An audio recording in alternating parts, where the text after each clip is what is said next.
হলো জিব্রাইল। কি এখনকার জিব্রাইল তো মোবাইল, ওটি বাপের সাথে ম্যাডামের সাথে কথা করছে, বেটা ভার্সিটির ছাত্র, উনি খালি করছে হ্যাঁ আচ্ছা ঠিক আছে আচ্ছা আচ্ছা। তো বাপে করছে বা কার সাথে কথা বলুন, করছে ম্যাডামের সাথে কথা বলুন। তো বাপ মনে করছে ম্যাডাম মানে কি শিক্ষক, ওরে শিক্ষক কেরা কথা কন দেখা, ওরে শিক্ষক নয়। আল্লাহ রসুল উমারের দিক তাকাচ্ছে আর আকাশের দিক তাকাচ্ছে, তার মানে কি তখনকার মোবাইল কে ছিল? জিব্রাইল। আর আল্লাহর দিক তাকাচ্ছে, আল্লাহ বুঝতে পেরেছেন আমার রসুল আমার কাছ থেকে খবর চায়, যখন আল্লাহু আকবার বাড়ি শুরু করে কি করে না। এই যে আপনাকে বাড়ির ছোট ছোট বাচ্চা নাই ভাই, এই যে হাঁটতেও পারে না, কে বলে না হামকুড়া দেওয়া শিখেছে। এই শোলক যদি শীতের দিন সকালবেলা হাত পাও ধুয়ে দিয়ে সরষের তেল দিয়ে মাও যদি পশমির জামা কাপড় পরে দেবেন লাগে, দেখবেন একা একা যদি পরে দেবেন লাগে, পায়ের একটা ঠ্যাং দিয়েছে, ওই পা মাটির থেকে পা আলোক করছে, চারবার করে দিচ্ছে। যখন হাফসা গেছে মাও, তখন ছোলের বাবুক ডাকিচ্ছে, নইমের বাপ এনা আসেন তা, তখন আপনাকে ডাকেছে, আপনি তার ছোলক ইঙ্গে করে কি মাটি খারাপ করে দেন, আপনি কি করে একবার আলোক করে ধরেছেন, তোর পাও মাটি না পায় কথা বল না, ইঙ্গে আলোক করছেন বগলের তল হাত দিয়ে, তখন আপনার স্ত্রী জামা পরে দেছে, আবার পশমির সুইটের গাওয়াত দিতেছে। দুধ যখন দেছে ওই শোল বুঝে পারছে কে রে, আমি তো এত কান্ন ভালোই তো শান্তি পাচ্ছি, তখনই ঘুম আসে। তে কালা ছিল পশমির জামা কাপড় পরে দেবে লাগলে কি চিকরে চিকরি করে, বাড়িতে মনে মানুষ মারি চেকেবেন। তে অ্যামোডিস মিলিগ্রাম এই 3 ট্যাবলেট হলো মেট্রোনিডাজল গ্রুপ। কি গ্রুপ? মেট্রোনিডাজল, মানে আমাশয় বন্ধ করবি গ্রুপ হলো মেট্রোনিডাজল। কিন্তু 3 কোম্পানির 3 ওষুধ, একটা হলো ফ্রাজিল, একটা অ্যামোডিস, একটা হলো মিলিগ্রাম। কিন্তু 3 ওষুধের কাম কি? আমাশয় বন্ধ। তে আমরা যে গ্রুপই হই, আমরা তো ইমানদারের গ্রুপ। আমাকে যে তরিকার থেকে যে রাস্তার থেকে ইমান আনলি, এটা ইমানের গ্রুপ। এটা মেট্রোনিডাজল যেরকম গ্রুপ, আমরা হলাম ইমানের গ্রুপ। আমি চরমনায় যাই, হেফাজত যাই, শাসনতন্ত্র আন্দোলনত যাই, জামাতত যাই, খেলাফতত যাই, বিএনপির যাই, আওয়ামী লীগের যাই, জাতীয় বাড়ির যাই, যেটি থাকবে ইমানদার। কিন্তু গ্রুপ হলো ইমানদার গ্রুপ। ইমানদার হলেই আল্লাহর আইন চালু করার কাজ করতে হবে। যাকে 3 ট্যাবলেটে আমাশয় বন্ধ করে, মোট ইমানদারি আল্লাহর আইন চালু করতে হবে। এই জন্য আল্লাহ কোরআনত কছে যে আনাকিমুদ্দিন ওয়ালা তাতাফাররাকু ফিহে, তোমরা দিন কায়েম করো, আমার জীবন ব্যবস্থা কায়েম করো, এ ব্যাপারে মত পার্থক্য করো না, তুমি কোম্পানির ভাগাভাগি করো না, তুমি না মেট্রোনিডাজল গ্রুপ কথা কর। কে কথা করছে ভাইরা আমার? আমি আপনাদেরকে বলতে চাই, আল্লাহ রাব্বুল আলামিন আজ থেকে 1500 বছর আগে রসুলকে পৃথিবীতে পাঠিয়ে দিলেন।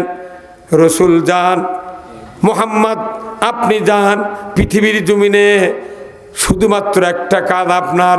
কি কাজটা? সেটা হলো পৃথিবী ভালো করা। আমি আল্লাহ তোমাকে এমন একটা জীবন ব্যবস্থা দিয়ে পাঠালাম, হুয়াল্লাযী আরসালা রাসূলাহু বিল হুদা ওয়া দীনিল হক লিইউজহিরাহু আলাদ-দীনি কুল্লিহি ওয়ালাউ কারিহাল মুশরিকুন। আমি সেই সত্তা, তিনি তার রসুলকে প্রেরণ করেছি সত্য হাদায়াত দিয়া, জীবন ব্যবস্থা দিয়া, ইসলাম দিয়া। আপনি পৃথিবীর জমিনে গিয়া একমাত্র আমার দেওয়া জীবন ব্যবস্থা বিজয় করবেন। এতে করে কাফের মুশরিক বেদিনের কলিজায় যত জ্বালা যন্ত্রণা হোক না কেন, জোরে বলুন ঠিক কিনা? তাহলে আল্লাহর দিন বিজয় করবার চাইলে যে দিন বিজয় আছে ওরা কি লোক করে থাকবে? কে বিজয় করবে চালি আর চুপ থাকবে না, তারা বিরোধিতা করবে, কথা ঠিক কিনা? এমন দিন আসবে বাংলাদেশে, এদেশের ইসলাম বিরোধী সব এক প্ল্যাটফর্মে এসে জামাতের বিরোধিতা শুরু করবে, কথা ঠিক কিনা? তাহলে আমাদের বুঝতে হবে, ইসলাম জীবন ব্যবস্থা চালু করতে চালি, কেউ এটা মেনে নিতে পারে না। কেউ চিল্লাপাল্লা শুরু করে, লাফালাফি শুরু করে, গালাগালি মারামারি শুরু করে কি করে না? এই যে আপনাকে বাড়ির ছোট ছোট বাচ্চা নাই ভাই, এই যে হাঁটতেও পারে না, কে বলে না হাম করে দেওয়া শিখেছে। এই শোলক যদি শীতের দিন সকালবেলা হাত পাও ধুয়ে দিয়ে সরষের তেল দিয়ে মাও যদি পশমির জামা কাপড় পরে দেবেন লাগে, দেখবেন একা একা যদি পরে দেবেন লাগে পায়ের একটা ঠ্যাং দিছে, ওই পা মাটিরটাই পা আলোক করছে, চারবার করে দিচ্ছে। যখন হাফসা কাছে মাও তখন ছোলের বাবুক ডাকিচ্ছে, নইমের বাপ এনা আসেন তা। তখন আপনাকে ডাকেছে, আপনি তার ছোলক ইঙ্গে করে কি মাটি খাড়া করে দেন, আপনি কি করে একবার আলোক করে ধরেছেন যাতে ওর পাও মাটি না পায়, কথা বলে না ইঙ্গে আলোক করছেন বগলের তল হাত দিয়ে। তখন আপনার স্ত্রী জামা পরে দেছে, আবার পশমির সুইটের গাওয়াত দিতেছে। দুধ যখন দেছে ওই শোল বুঝে পারছে, কে রে আমি তো এত কান্ন, ভালোই তো শান্তি পাচ্ছি, তখনই ঘুম আসে। তে কালা ছোলক পশমির জামা কাপড় পরে দেবে লাগলে কি চিকরে চিকরি করে, বাড়িতে মনে মানুষ মারি চেকেবেন। তে আমার এই পৃথিবীতে ইসলাম বিজয় করতে গেলে কিছু লোককে চিল্লা পাল্লা করে, কিন্তু ইসলাম কায়েম হয়ে গেলে তারা যখন দেখতে পারবে না রে ইসলাম তো ভালো, তখন ওরা মনে মনে কবি আরো 20 বছর আগে কৃষক কায়েম করল না, কতক্ষণ হয় না। ইসলাম এমন একটা জীবন ব্যবস্থা যেটা এক শ্রেণীর লোক সহ্য করে না, আগেও করেনি, এখনো করবে না, ভবিষ্যতেও করার কোনো কি আছে, পরিকল্পনা আছে। আমার ভাইয়েরা, যে মানুষটা আইয়ামে জাহিলিয়াতের নেতৃত্ব দিয়া জীবন চরিত্র শেষ করে নবীর মতো মহাপুরুষকে কাল্লা কাটার জন্য তরবারি নিয়ে দিগত বেগে বেরিয়ে যাচ্ছে, আবু জেহেলের 100টি উট হাতে পাবে, তার জীবন বদলে যাবে, আর কোনো রকমের অভাব অভিযোগ থাকবে না, এমনটি আশা করে তরবারি নিয়ে চলে যাচ্ছে। রাস্তার মাঝখানে গিয়া নঈম নামের ব্যক্তির সাথে দেখা হলো। নঈম বলছে, উমার এত তীব্র গতিতে তুমি রুগ্ন অবস্থায় তুমি কোথায় যাও? উমার বলছে, রাস্তা ছেড়ে দাও, আমি যাব আব্দুল্লাহর বেটা মুহাম্মাদের মাথা কাটার জন্য। জোরে বলুন ঠিক কিনা? নঈম বলল, উমার তুমি কেন মাথা কাটবে? বলে না, আমি 100 উট পাবো, আমি তার মাথা কাটবো। নঈম বলল, উমার রে তুমি মাথা কাটতে পারবে না, এটা আমার বিশ্বাস হয় না, তবে কি জন্যে তুমি মাথা কাটবে একটু বলো না। বলে, মুহাম্মদ আমার সমাজে বিভিন্ন বিশৃঙ্খলা সৃষ্টি করতেছে, সে তার রবের দিন মানে, আমরা আমাদের দেবতার দিন মানি, কিন্তু এটা নিয়ে 2 গ্রুপে গোলমাল হচ্ছে। আমার সরকার তাকে বলেছে মাথাটা কেটে আনো, 100 উট পুরস্কার দেওয়া হবে। কথা বল না, এই জন্য যাচ্ছি। নঈম রাগ করে বললেন, খবরদার, তোমার মতো উমারের কামবাদে নিয়ে মুহাম্মাদের মাথা কাটা, কারণ মুহাম্মদকে আল্লাহ নিজে সিলেকশন করে দুনিয়ায় নবুয়ত দিয়ে পাঠিয়েছে। তুমি জানো না, তুমি একটু ভেতরের খবরটা শুনে নাও। উমার বলে, কি খবর? বলে, যে মানুষটার কাল্লা কাটতে যাচ্ছ ওই মানুষটার ভগ্নিপতি, ওই মানুষটা, তুমি যে মানুষটা কাল্লা কাটতে যাচ্ছ তোমার ভগ্নিপতি, তোমার বোন, ওই মানুষটার হাতে হাত দিয়া ঈমান এনে মুসলমান হয়ে গেছে। তুমি আর ওকে কাল্লা কাটতে যাচ্ছ, তোমার ঘর সামলাও দাও। তুই তোর ওটিতে ব্যাক করে বোনের বাড়িতে গেছে, আগে এর করে সাইজ করি যায়, বাড়ির বাইরে দাঁড়াতি ভেতর থেকে আওয়াজ হচ্ছে, কি? ওমান আরাদা আন যিকরি ফাইন্না লাহু মাইশাতান দনকা ওয়া নাহশুরুহু ইয়াউমাল কিয়ামাতি আমা। আল্লাহর এই কোরআনের আয়াত, আল্লাহ বললেন, যে বা যাহারা আমার নসিহত, আমার কোরআনের আওয়াজ, কোরআনের বাণী, কোরআনের বয়ান, কোরআনের বক্তৃতা শুনলো, কিন্তু ওই পথে না চলে অ্যাবাউট টার্ন করলো, বিপরীত মুখে চলতে থাকলো, আমার আল্লাহ বলেছেন আমি আল্লাহ তাদের জীবিকা সংকীর্ণ করে দেব, আর কিয়ামতের দিন ওই ব্যক্তিদেরকে অন্ধ করে উঠাবো। এত বক্তৃতা বাংলাদেশে, যারা বক্তৃতা শোনে সবাই যদি আল্লাহর পথে থাকতো, আমার দেশে ভোট লাগতো না, ভোট লাগতো না।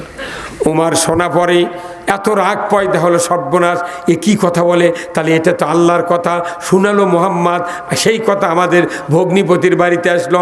উমার ফারুক রাগ করে ভেতরে ঢুকে সাথে সাথে বোন ভগ্নিপতিকে ও তরবারির পিঠ দিয়া আচ্ছাতরে প্রহার করতে শুরু করলো।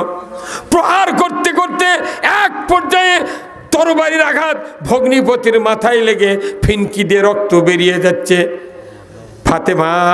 ফাতেমা বলল, ও ভাই রে উমর, উমার, আমাকে তুমি মেরে মেরে শহীদ করে দাও, আমার স্বামীকে তুমি মেরো না। দেখো না মাথা ফেটে গিয়া ফিনকি দিয়ে রক্ত বেরিয়ে যাচ্ছে, তোমার কি দয়া হয় না? আমার স্বামী যদি মারা যায়, তোমার বোন আমি বিধবা হয়ে যাব, তোমার কি দয়া হয় না? উমার যখনই রক্তের দিকে নজর করেছেন, সাথে সাথে আল্লাহ তাআলা উমারের কলিজার ভেতরে মহব্বত পয়দা করে দিয়েছে। উমার বলল, বোন রে, ভুল করেছি, কি পড়ছিলে তোমরা, একটু আমার হাতে দিয়ে দাও। উমার বলছে, না, আমার হাতে যে খণ্ড ছিল এটা কালামুল বাশার, আল্লাহর কালাম, এটা যে সে মানুষকে দেওয়া যাবে না। তুমি তো নাজাসাত, মুশরিক, তুমি অপবিত্র, গোসল করো, পবিত্র হও, তারপরে তোমাকে দেওয়া যাবে। উমার গোসল করলো, তারপরে খণ্ডটি দিয়ে দিল। উমার নিজে আরবের লোক, চোখ দিয়া ওই আয়াতটা পড়া শুরু করলো, ওমান আরদান জিক্রি ফাইন্না লাহু মাইশাতান দনকা ওয়া নাহশুরুহু ইয়াউমাল কিয়ামাতি আমা। একবার শুনিছে, একবার পড়িছে, তাতেই বলছে আর নয়, আমি আর এইভাবে থাকবো না, আমাকে নিয়ে চলো বিশ্ব নবীর দরবারে। জোরে কোন আল্লাহু আকবার। সেই ফুলেরই রৌশানিতে আরশ কুরসি রৌশান, সেই ফুলেরই নাম লেগে আজ, সেই ফুলেরই নাম লেগে আজ ত্রিভুবন জালা, সাহারাতে ফুটলো রে ফুল। জোরে কন্যা মারহাবা। ওই ফুলের ঘ্রাণ লাগিছে উমারের নাকত। জোরে কন মারহাবা। উমার পরে কইছে, বোন লিয়া চলো বিশ্ব নবীর দরবারে। কে না, আমি ঈমান আনবো, আর এই পথে নাই। আল্লাহু আকবার। একবার পড়িছে, একবার শুনিছে, তাইতে উমরের মতো লোক কাল্লা কাটবার দা ঈমান আনছে। আর আমরা বছরে 30টা তাফসীর শুনি, 52টা জুম্মার বক্তৃতা শুনি, 22টা মিলাদ পড়ি, কথা কথা, আর 14টা ইফতার মাহফিল বক্তৃতা শুনি, তাও আগে যা শুনো এখনো তাই। কথা কয় না রে, হ্যাঁ?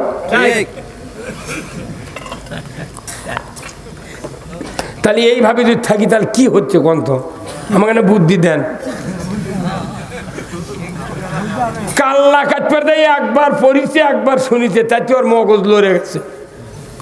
আর আমাকে যত কোরআন শোনে, কোরআন পড়ায় রে, মাদ্রাসাত কোরআন পড়ায়, পড়ানোর পরে ওটি আবার প্রতিযোগিতা আরম্ভ করে, কেঙ্কা করে ইসলামের বিরুদ্ধে কথা কোয়া যাবে। কি লাভ? লাভ কি? ওই কোরআন আমরাও পড়ি, ওনারাও পড়ায়, ওনারাও পড়ে, কিন্তু আমরা যখন কই তখন করকে আকীদা খারাপ, আর ওরা যখন কয় তখন 2 বস্তা চাউল পায়। কয় না কথা, কয় না? হ্যাঁ, ওই কথা না যে মশহুর কইছিল, এক কালেমায় রুটি রুজিয়ার, এক কালেমায় ফাঁসি। ওরই গাঁত বেজে গেছে। তুই ওরে বুঝিস, তুই গান বুঝিস? এই কালেমা একটা, এই কালেমা দিয়ে কেউ ভিক্ষা করছে, আবার এই কালেমা পরে কেউ আবার জেল খাটিচ্ছে। তাহলে কথাটা তুমি বোঝেনি, কিন্তু উনি বোঝার পরেও উনি তুচ্ছ তাচ্ছিল্য করে মানুষের কাছে এই গায়ক এই কালেমাকে বেজ্জতি করার চিন্তা করতেছে। ভাইরা আমার, উমার ফারুক বোন ভগ্নিপতিকে নিয়ে বলল, এক মুহূর্ত দেরি করব না, নিয়ে চলো বিশ্ব নবীর দরবারে। আল্লাহর নবী আবু জেহেলের বাড়ির সামনে দিয়া তার বাসা, কয়েকজন সাহাবীকে নিয়ে বসে আছেন। উমার মাথাপের ভেতর দিয়া সাফা মারার চিপা দিয়া উনি চলে গেলেন আবু জেহেলের বাড়ির খোলার উপর দিয়া রসুলের সামনে যাচ্ছেন। এমন সময় রসুলের সাহাবীরা উমারের হাতে তরবারি দেখে আশ্চর্য মনে করে দাঁড়িয়ে গেলেন। বললেন, ইয়া রাসূলুল্লাহ, ওই যে উমার আসতেছে, মনে হয় আজকে আমাদের কাউকে আর বেঁচে থাকতে দেবে না। তবে গ্যারান্টি দিচ্ছি হুজুর, আমাদের বুকে এক বিন্দু রক্ত থাকা পর্যন্ত আপনার পর্যন্ত উমারকে ঢুকতে দেওয়া হবে না। সাহাবারা দাঁড়িয়ে গেলেন, রসুল মাঝখানে আছেন। রসুল বারবার বলছেন, খবরদার খবরদার, উত্তেজিত হয়ে না, উমারকে আসতে দাও, উমারকে আসতে দাও। সাহাবীরা বললেন, না না, কয়েকদিন হলে জল্পনা চলছে, আপনাকে হত্যা করবে, গর্দান থেকে কাল্লা নেমে দেবে। ইয়া রাসূলুল্লাহ, আমরা বেঁচে থাকতে আপনার পর্যন্ত উমারকে আসতে দেব না। হুজুর, আপনি চুপ করে দাঁড়িয়ে থাকেন, যত যা করার দরকার আমরা করব, আপনার কোনো টেনশন নাই। আমাকে এলাকার লোক হলে ধারিয়ে দেব কি? আল্লাহর নবী বললেন, আমার সাহাবেরা উত্তেজিত হয় না, থামো। আল্লাহর নবী একবার উমারের দিকে নজর করলেন, আবার আকাশের দিকে নজর করলেন। আমার পকেটে মোবাইল আছে, আমার পকেটে কি আছে? মোবাইল আছে। হঠাৎ করে একটা লোক বলতেছে, আপনার মেয়ের বাড়ির একটা অঘটন ঘটে গেছে, আমার মেয়ের নাম্বার যদি আমার মোবাইলে থাকে, তখন ওই কথা শুনে আমি কল করব না, চুপ করে থাকব? কল করব।